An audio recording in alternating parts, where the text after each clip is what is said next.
It was noontime today in the center of Beijing when a man walked to the middle of the Avenue of Eternal Peace.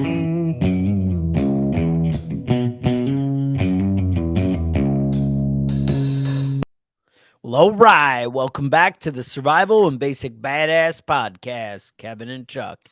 Well, today, we're going to talk about preserving meat, especially in like a off-grid, end of the world, shit hits the fan kind of situation.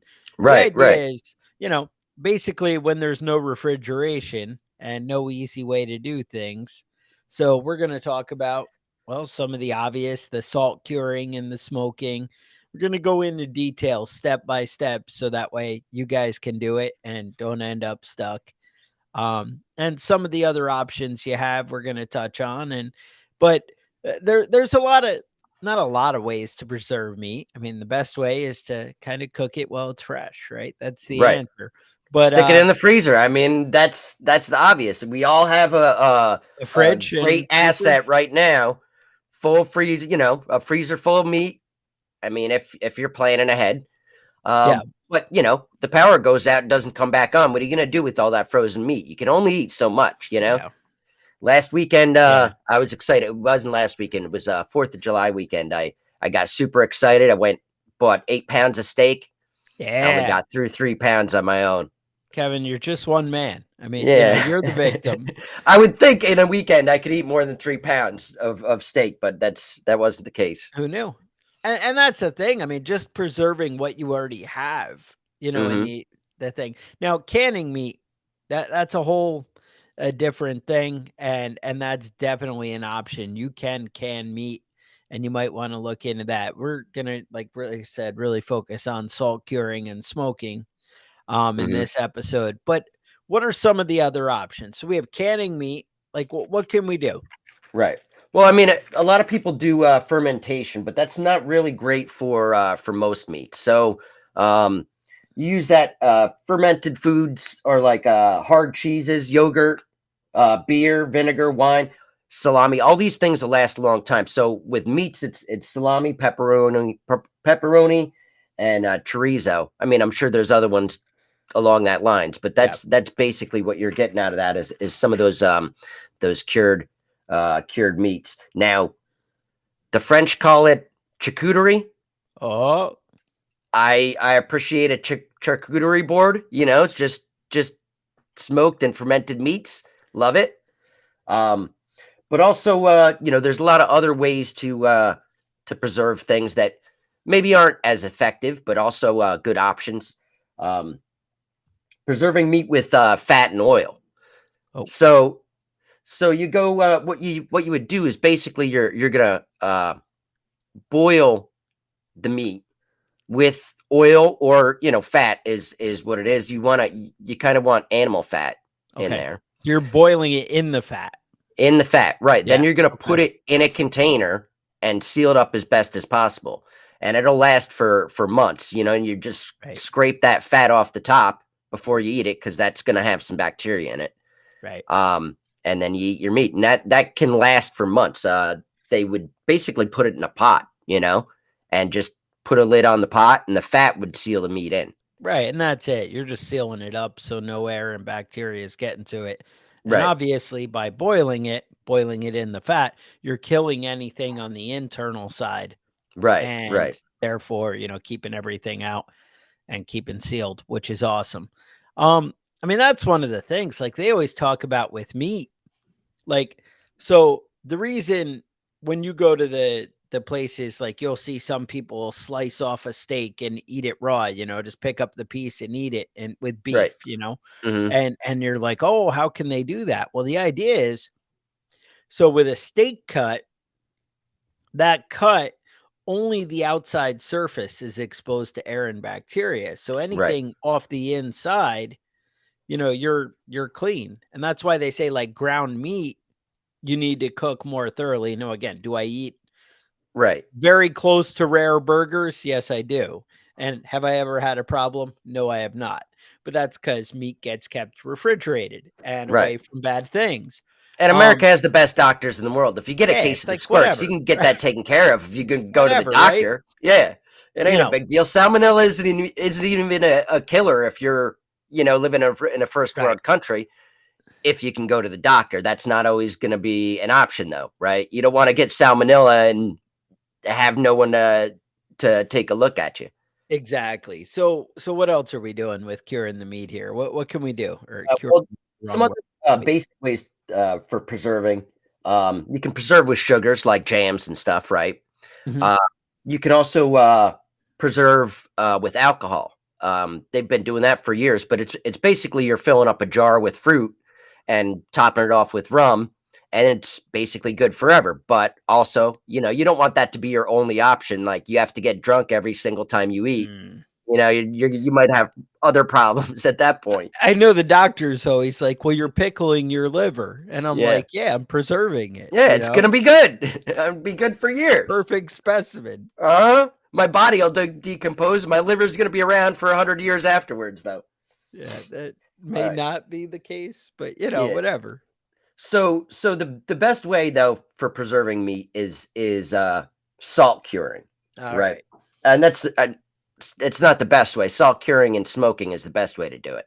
Yeah. But salt curing is really, if you're smoking meat to preserve it long term, you want to salt cure it first, right? Yeah. Now, technically, if done correctly, salt curing will leave it like shelf stable forever. Right. I mean, it's like indefinite. It's good. Right. So the idea is the salt draws out the moisture and it promotes actually good bacteria. That's why, that you always hear about the French who will let meat hang until like mold and stuff grow on it and whatever. And you're like, oh, that's horrible. But these are Super actually gross. good bacteria that are growing on. Now, mind you, I'm scraping that off. You scrape it off first. You might want to cut that outer layer out. We don't need to get too crazy, right? Mm-hmm. So the big thing, right, if you're going to salt cure meat, is you need salt that is 100% salt. You don't want your iodized salt. You don't want with like little preservatives. They have stuff that keeps it from turning into hard chunks. Yeah. You want to be conscientious about your salt. It has to be salt. All right. So it has to be pure. So believe it or not, like that Himalayan pink salt, that's actually good. Most kosher salt, it should be good. I think if it's kosher, I think it has to meet that criteria. Right. But again, look at the label. If there's anything besides salt in it, it's a no-go for preserving. Now, end of the world, and you're like, oh, I only have this container of iodized salt. Yeah, go for it. It's okay. Right. But in general, when you're curing meat, you want something that's pure. All right. I mean, I'm just saying that would be better than dying, would be to risk that, there might have been something in there. I don't know. No. But if you're buying salt to preserve it, you want to be particular about your salt. All right. So pure salt, nothing else. Sea salt, obviously Himalayan. So I looked around. It's hard to find pure salt in quantity. Mm-hmm. Now, you actually don't need that much salt to preserve meat. It's not as dramatic as you think, but still, I would want a big bag if this was my plan. If part of my whole long-term survival plan depended on preserving meat, then you're going to want to buy like a 5-gallon bucket of salt or, 50-pound bag, something like that you actually have it and are good to go. Now, so what you're going to do now that you have the good salt, you want like quality meat. That's the thing. But I mean, that's kind of obvious, right? Like, I mean, why would I be, if something's suspect or questionable, that's the meat you cook and use right away. Right. The stuff that you preserve is the stuff that's in good shape. And another thing, if you're preserving it, you want it fresh. You know what I mean? Yes. You don't want to get it, stick it in the refrigerator for 3 days, and then go about doing it. You want it as fresh as possible. As fresh as possible. But again, everything's, within standard, and yeah, you don't want to really freeze it first and do, but again, if it's the apocalypse and my giant freezer went out, it's time to get to work. Try and cure that meat, even though it was frozen. Yeah, I probably am. All right. I don't know the official rulings on that, but I know that I'm going to give it a shot. So bottom line, you're going to coat the sides of the meat. Usually, I actually have they say it's like 2.5% so if you're cooking a pound of meat, you would take, a 2.5% of a pound, whatever the heck that is. I don't even know, like grams. I don't know, is about the amount of salt that it'll end up working out to be. But Hmm. a thicker cut, you're going to end up going to like 3%, and a really thin cut, you would do 2%.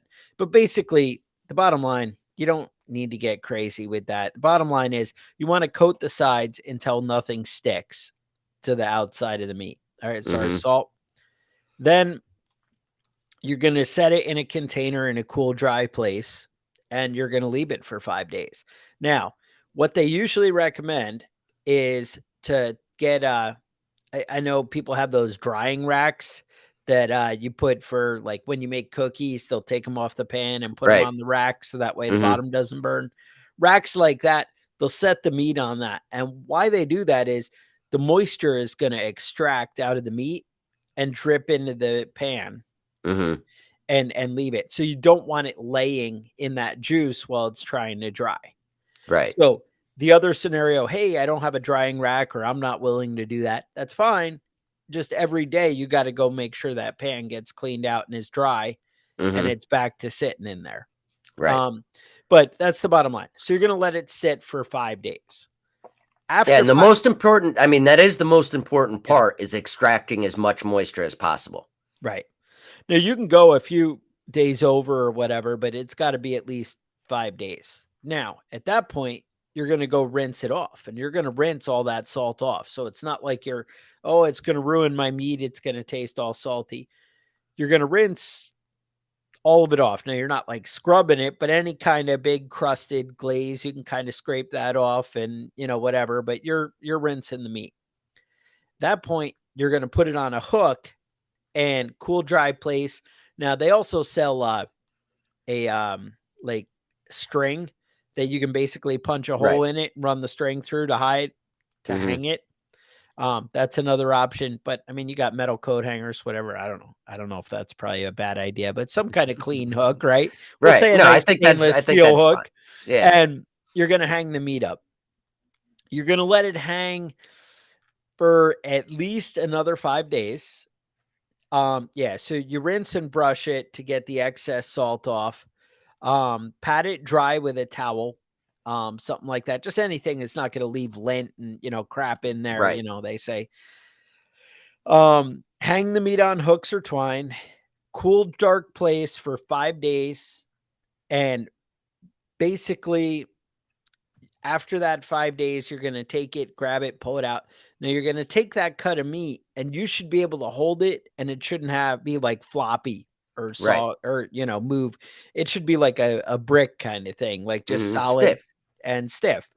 And basically that's it. Now you need to wait until it is dry and basically it'll lose 30% of its weight, Right. Just from the over that moisture. time.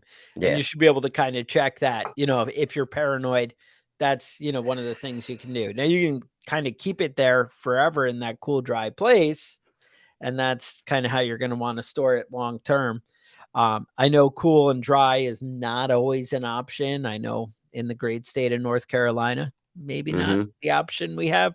Yeah. Cool and well, the cool part, honestly, the dry part's hard to come by. You're up in the Northeast. Dry is also Yeah. not Now it's, as easy to come by. yeah, it's like 80% humidity up here during the summer every day. Yeah, exactly. But that's basically how you salt cure meat, and that's gonna work and preserve it. As long as you let it dry, you keep it away from the bugs and the bad things while you do Right. all that, you're gonna be good.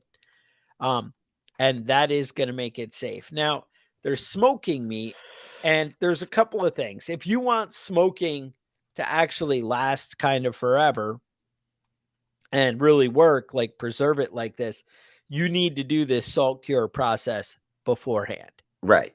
Right. If you're Um, not salt curing it first, you're just smoking it for flavor, really. I right. mean, it'll That's add a little bit of time, but it will add time. And right. that's the thing. But so that was actually one of the things I was going to touch on is the Indians were actually kind of the ones who came up with the whole smoking meat thing. And I mean, I don't know. You could say, well, no, my Uncle Johnny, 20 generations back, he was doing it in England, and Right. maybe he was. I don't know. I wasn't there. But the way history tells the story Okay. is that in the teepees, they would hang the meat to keep it up from the little animals and the dogs and the Mhm. things that they had. And maybe you can tell me they didn't have dogs in the, whatever. I don't know. But bottom line, they would hang the meat up to keep it away from the critters. And while they would have their fire to stay warm, it ended up smoking the meat. And what would happen is, now again, it would be up there long term, right? They're leaving it all the time. And you kind of always have a cooking fire going if it's, cold time of year, right? You always Mhm. have something going on in the teepee. So what would happen is it would become like dry and hard. And they would take it and they would grind it up into like a powder, and they would add other stuff that they liked, usually like, like herbs, fruits, vegetables, the other stuff they dried, and they would mix it up and it would become that pemmican that you keep Mhm. seeing the ad. Right. That's basically what that is. Um, they would usually grind it up into a powder and then add a little fat to get it to stick together, which Mhm. kind of goes back to Kevin's theory of kind of preserving the meat and locking things out with the fat. Mhm. So they would add a little fat, and then that would be those little bars. I actually have a picture for you guys. Um, but Yeah. so if you're watching the video, basically it's this, kind of looks like beef jerky, to be honest, Mhm. and just kind of with whatever stuff they put in there. But you don't need the other things that was added flavor. Basically they're grinding up the dried meat and then soaking it in fat, and and they're just like kind of rubbing it together with the fat is how the Indians were doing it. I checked out some recipes, Mhm. and that's how you're preserving it. And so again, if you didn't have salt to salt cure it, that might be the answer. A lot of those, what that Lost Ways book and all those things, and they're like, Right. oh, this, you got the creepy old man with the beard. Maybe Yeah. he's not creepy. I have a beard. I don't know. Maybe I'm creepy. I Having a I don't beard know. automatically makes you You're creepy. There's automatic nothing that you can creepy. do about it. And but so that's the thing. So you'll have the stuff that you can preserve right there without the salt, and you can kind of keep it forever. And I mean, these are real go-tos that are actually going to make the difference and kind of give you time, to eat the food that you already have and not lose it. And obviously, if you kill a deer, you kill a cow, you kill, whatever. Now, Kevin said taking the fat from another animal is the way to go, and I agree. But if all you got is the one animal and the one Right. bit of fat, then Mhm. guess what? That's going to be your trick. Um, Yeah, but traditionally, pemmican that you would make today would mhm, just be beef tallow, would be the fat you would use. right, But right, like you said, you're gonna use the fat, whatever fat you can get your hands on, for that sort of, an emergency situation. If you're doing this, on your weekend, just to, to play around, find some beef tallow to make it with. But otherwise, use what you got. There's yeah. nothing wrong with that. Now, so a traditional smokehouse, what you'd want to do is you're basically making a firebox, Mhm. and you're gonna have like this can be anything. I've seen people use like a little charcoal grill, and then they'll take that metal dryer vent, the Mhm. 6-inch ducting, and they'll run it to some kind of box. Now, I I'm actually working on one now in the backyard, and I had scored some good lumber from I had actually found off like Facebook yard sale. I went to go Nice. buy windows from somebody, and he's like, I have this barn. If you give me $60 a day, you can take as much siding off the barn as you want, because I'm just going to push it down and have to burn it all. So whatever. And I was like, yeah. I sat out there for 2 days, and I got a lot of wood. And but anyway, so you're gonna make now something, like I said, it could be like a little charcoal grill, those little round ones that you have at the campground, or it could be something like a cement box. What I did for my play, my version is I ended up getting I'm gonna make it out of bricks, like in the fire block inside, because I'm Hmm. overthinking things and whatever. But I Right. also bought Tractor Supply had those, you could buy the big iron door and like the kit to make a 55-gallon drum Hmm. into a wood stove. Yeah. Now, you could actually do that, do the 55-gallon drum in the wood stove, but I just wanted the big heavy door. At the time, it was like $40. I'm sure it's like 80 now with inflation, who knows. Hmm. But I bought the big heavy door that I could have a nice hinge door on my, brick fireplace and load it up. I've seen people do where they make that box, they put a grate on top, and what they did is the uh the grate they could use as a grill and cook at the same time, so they could kind of cook, and then you divert, like as long as the majority of the smoke is going up and out, so that's it. So you have the box, you're going to have a pipe going out the back that's going to then go into the smokehouse. Now usually you want it to be like 10 feet away, something like that, Hmm. and you're going to have the smoke fill up the box. What I plan to do is basically a outhouse size building. And when I had old ovens that I was looking to get away, because I've been planning this for a while, when I had old ovens I was looking to get rid of, I actually took the racks. And so those racks are going to be like stacked up, and that's how wide Right. I'm going to make it. So I can just, Stack stacks it of up. racks there to Hmm. throw the smoke in. Now, a traditional smokehouse, all you're really looking for is you need some way to vent it. You need Right. the smoke to come in, and the vent is so you can control the heat, and you need some kind of thermometer in there. You do want it to be airtight. Sorry, not airtight, like insect proof, Right. so things aren't getting in there. However, whatever, while the smoke's in there, it's not going to be a problem. Right. There's not Because going to what be a whole happens lot in is there. when people finish smoking it, a lot of times they'll leave the meat in there. And Right. if you plan to do that, you need to be able to secure it from bugs for that initial, drying time. Hmm. Um, for the smoke to adhere to the meat, there does technically still have to be some moisture in there. Um, so that's something you want to, be aware of. It's kind of hard to find that delicate balance. Yeah. When you set up a smoker, typically, if you want it to be really smoky flavored, you want it to be 80 to 110 degrees. If you go 110 or a tiny bit higher, that's going to make it dry quicker. You never want to go over 200 degrees or you're just cooking it. Right. Um, you never use like gas or lighter fluid to kind of get that fire going. You want to keep it pure and nice. Hmm. Typical wood for a smokehouse, you want to use like hickory or oak. Seem to be the Yeah. go-tos. You want to use hardwoods. You never want to use like any kind of pine The or cedar or sapper, anything yeah, like that. Yeah. It would be best to, apple fruit tree woods. A lot of people use wood from fruit trees. maple, yep, Yeah, maple hickory is obviously that's mesquite, the one you pecan, see black a lot. walnut, yep. Right.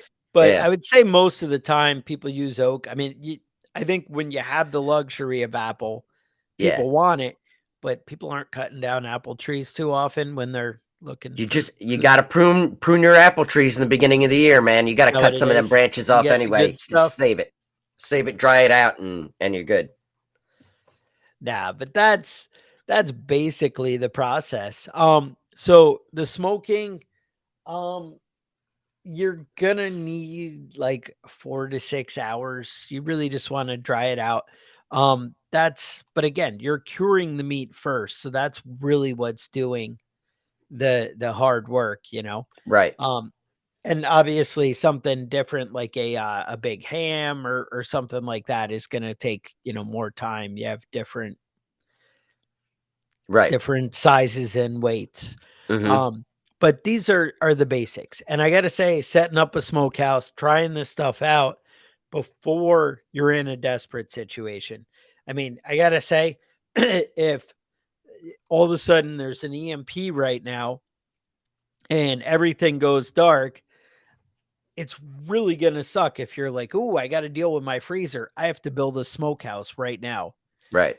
that's kind of going to be maybe not your number one priority.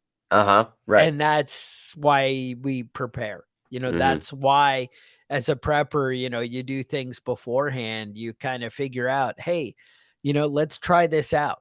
Let's make some meat. Let's see what happens. Obviously you can dry meat and make beef jerky in your oven. You don't need, these special things. And again, if something happens and you have a generator and you can use your oven, I'm not sure that's the best use of your resources, Right. but you could dry it out, and do that kind of stuff beforehand.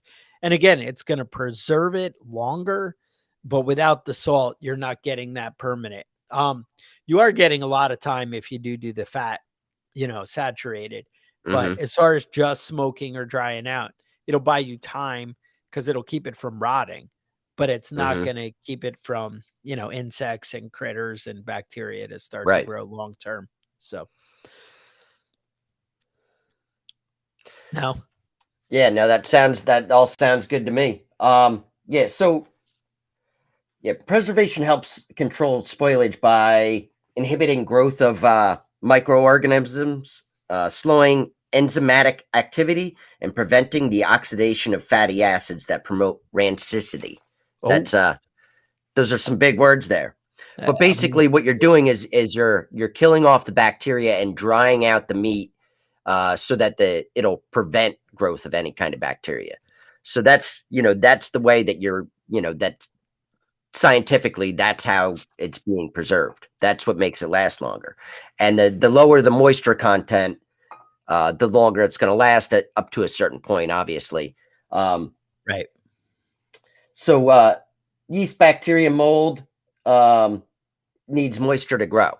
So that's one of your go-tos there. Right. That's what you want to be paying attention to. Obviously, you want to get it up to a certain temperature without cooking it, without getting it too hot. And the smoke actually has things in it that preserve meat as Right. well. Like there's formaldehyde in wood smoke. I didn't know that. So Tar. stuff like that. Yeah, stuff like that is you know be honest with you, smoked and preserved meat. It's got a lot of nitrates. Eventually, it's going to give you cancer. But Yeah, also, the more smoked meat you eat, the bigger your dick gets. A lot of people don't know that. It's a that's true. secret. Mine is Wow. is oversized already, so but I can't help myself. I just love that flavor. Smoky flavor, sure. Right, right. So I mean, what am I gonna do? I'm just out of luck there. But yeah. So the French called it charcuterie, right? Yes. I like to have a bit of hard meats, Yeah. in the evening, a nice board of hard meats. Big fan. But pepperoni, uh chorizo, all these things that are preserved and smoked and fermented. I mean, who's not a fan of different types of meat? You know what I mean? You got to have all the flavors in there. In the United States, we're so accustomed to like beef, pork, and chicken. It's like Yeah. the three staples. It's all you see at the grocery store. You want to get lamb chops, you're going to spend $18 a pound on that stuff. Yep. It's Because it's expensive. exotic, right? Yeah, lamb, all that stuff is overseas, Europe, Middle East, they chow down on that stuff. I Right. don't know Goat. why in the United States it's so hard to Right. find inexpensive meats aside of the pork, the chicken and the beef, but that's the way it is. I think it's because we're so gluttonous in America that we Yeah. need excess. And so Mhm. what I mean by that is like, so you have lambs or goat, sheep or goats. Um, awesome overseas because they're like, hey, this will live anywhere. We can live in this horrible, rocky, crappy Right. environment. They eat anything. We don't need whatever. But you don't get a ton of meat out of a goat or a lamb or whatever. Right. Whereas in America, we're like, hey, I'm gonna buy what'd you say, 12 pounds of meat for the weekend or Right. whatever. That's the problem. They don't do that in other countries. They're not like, Right. hey, it's just me for the weekend. I need 12 pounds of meat. What I think is crazy. A lot of people don't realize this, but the United States is like the only place where you're going to eat meat for 3 meals a day. You know what I mean? Yeah, yeah, Most that's right. places they don't have meat 3 meals a day. I had a friend of mine that was visiting from India, and they had rice for every single meal, and then on Sundays they'd Oh, add some vegetables to that rice. They yeah, almost mix never it up. had access to meat, you know? That was Right. fancy, was putting in some vegetables in that rice. You know, it was basically just rice, more, breakfast, lunch, and dinner. Um, but I mean, if you're surviving, that's great, you know? Oh, dude, But it was brutal at work. It was Taco Tuesday, right? Earlier right, this week. obviously. And so second shift, by the time they get to us, they're like, "Oh, we ran out of nachos and taco shells and burrito shells. So it's a rice bowl." And I'm like, "Yeah, I don't really live in a third world country, so this is not I'm not going to pay you $10 for a bowl of rice." And uh no. No. no, that's And I'm like, if disappointing. you're not giving me what you're giving the other guy, then I'm not paying. And Yeah. that's just crazy. Yeah, no, I, But I think I think that, in the United States we get a little bit crazy, and we I like a mean, the little Native excess. Americans had a thing for that. They thought that if you ate something, you were taking on the properties of that beast. If you killed a big, strong elk, that Yeah, meat was going to make you big and strong. And in a sense, that does make sense. You know what I mean? it Meats works, meats right? have protein. If you're going to build muscle, you need protein. But I mean, that's why they would eat their enemies, right? You're going to eat your enemy's heart because he was brave, and that courage is going to come into you. So, If he was brave, but what if he's a coward? then And you're you're like, then you're eh. humiliating him by turning his meat into shit. Is that what it That's is? no, I mean, I'm serious. I'm dead serious. That's those are both reasons why you would eat your enemies. Okay. So, You I got to mean, keep your options open, different perspective. That's all.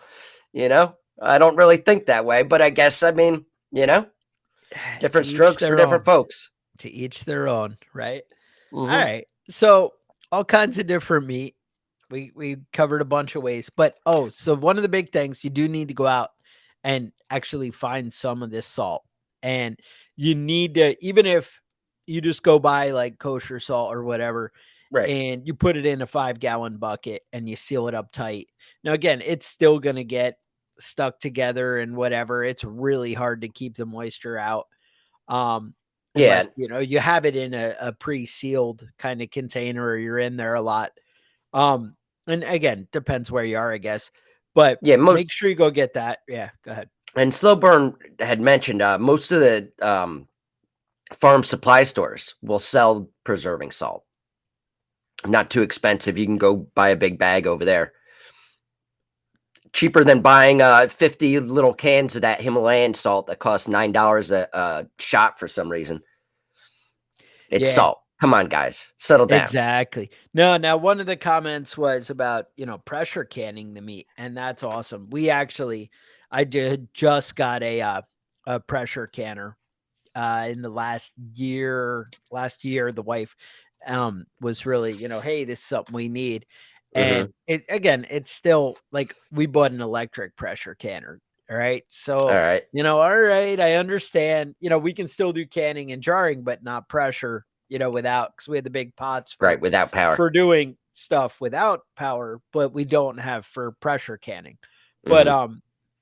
that's something to miss. But yeah, no, absolutely. Pressure canning meat is awesome and something you guys want to think about. Yeah, And that's I have to admit, that's one of the prepping things that I have no knowledge of. Pressure yeah, cooking. Yeah. I have no idea how that works. yeah. No, there's a lot of so anyway, I was gonna say with the salt, there's that Azure standard. Hmm. You might want to look into that. So that's you become a member, but it's not like Sam's Club where they, rob you for $50 a year or whatever the hell it is they want. Hmm. You just sign up and you can go get deliveries. Now, what they do is, in order to save on the shipping and delivery price, is they'll have one person who likes to do a reasonable size order, or a couple of people who get together, and they'll ship it all to the one person's house. And I thought, oh, there's never anything near me or whatever. And sure enough, I typed it in, and it was like a 25-minute drive to the nearest person who was getting a delivery. and they were like, "Oh, you have to wait a month or whatever. They're getting their Right. next delivery in 3 weeks or whatever." But I was able to get, a big 5-gallon bucket of it for like $40, $30, something like that. But bottom line, it's, available. And you know, that's what you want to look into is ways to get things cheap. Somebody mentioned farm supply stores, usually have the preserving salt in 50-pound bags. Obviously, that would be, a better way to go if you can just go pick it up because I'm Right. impulsive. I have an idea. I want to just go do it right away. I can't just, I can't wait a month and 3 Right. No weeks. I want to do it patience on this now. guy. What Yeah. happens if the apocalypse happens tomorrow? I Uh-huh. need to be You're ready you're for that. caught with your pants down because you didn't But do it immediately. exactly. So you Mhm. got a plan. So anyway, that's what I got on that. So we did update our logo a little while ago. I'm sure you guys have seen it by now. And I know, you guys have heard me mention in the past about how the t-shirt quality, I wasn't sure it was really up to the standard that I was looking for. You can get those at preppingbadass.com. I ordered a bunch of the new ones with the new logo, and I had a bunch of friends at work order them, and a lot of people got the new t-shirts, and they seem pretty great. I've been wearing them pretty good. I do have a new coffee mug somewhere. Oh, Ooh, I have fancy. it backwards though. Yeah. I don't know. Hang on. There's a button I can hit that'll make it that you guys can see. And now you can imagine Ooh, what it would be fancy. if it was the right direction, right? Um Yeah. anyway, the but there's so all kinds of new gear at preppingbadass.com. The new logo, a lot of different variations. I came up with some cool stuff. Anyway, and the quality does seem to be better. Um, so anyway, coffee cup's a little simple, but I don't know, it just seemed right. It was simple and classy. And hey, you can only do so much, right? Mhm. Yeah. I mean, everybody's got their own thing. It, if you can butcher your own meat, if you're at home, with your animals and want to butcher your own meat, that's the best way to do it. Make sure it's fresh to smoke. I definitely do that with certain animals, but um, I was gonna get a goat to I for believe that. and I talked to a friend of mine that does a lot of his own butchering, and he's like, I'm never gonna kill a goat again because you have to make friends with it so it trusts you, and Yeah. it's like smart. They're smart, friendly, Like, like hey, like buddy. dogs. And then while you're petting it, you grab it and slit its throat. And he said it was like he felt horrible afterwards. So Yeah, yeah. That I don't sounds know. right. I don't know The that I'm cute gonna and go for the fuzzy meat goats bunnies, anymore. Yeah, whatever. It's yeah. I yeah. had to butcher a chicken 2 days ago. Yesterday, actually, I think Hmm. yesterday or the day before. Either way, before work. And the wife's like, "Oh, that one's got a broken leg," and it's like hobbling around, everywhere. Hmm. And it was weird. These two started out. We had got a regular batch from that Murray McMurray. I think we ordered. So you have to get like Hmm. 30 or something. It's a Right. big number, and so he's hobbling around, and these two just got so fat where they were like bigger than any rooster we have, whatever, and they can Uh, like barely walk. So I think the way he broke his leg was actually like jumping being off too the fat. roosting pole, yeah, to the Yeah, ground. It was just yeah. like, oh, and fell over. And she's like, he's been limping around for days and whatever. And Yeah, she's like, you gotta chicken was not a meat that people typically okay. ate. It was like, you had chickens for eggs, but they're always so scrawny. Hmm. And they've Hmm. been messing with chickens for so long Yeah. that now the meat chickens, they literally they get so fat that their legs Oh, break yeah. and No, their that's yeah. hearts give out, Their hearts give out is the big Right. thing. So Yeah, you have to, you raise them to full size and then immediately butcher them. right. That was so I was talking to a guy about that, a farmer a long time ago, because I don't do meat birds. I mean, we'll eat chickens as they kind of age out. I'll cook them Hmm. up. I don't care. People are like, "Oh, they get tough and Yeah, whatever." Whatever. whatever, dude. It's chicken. Be a Settle down. man. Man up, Yeah. right? So anyway, I have these. I was talking to a guy who had meat chickens, and I was like, "So what's the deal?" And he's like, "Well, in like 8 weeks or less, they'll get to 10 pounds, and that's when you want to kill them. He goes, if you wait any longer, if I go to 12 pounds, they just have a heart attack and just drop dead and fall over and die. Right. And I'm like, And even if you okay. find that chicken 3 minutes after it died, I'd still hesitate to cook it up, man.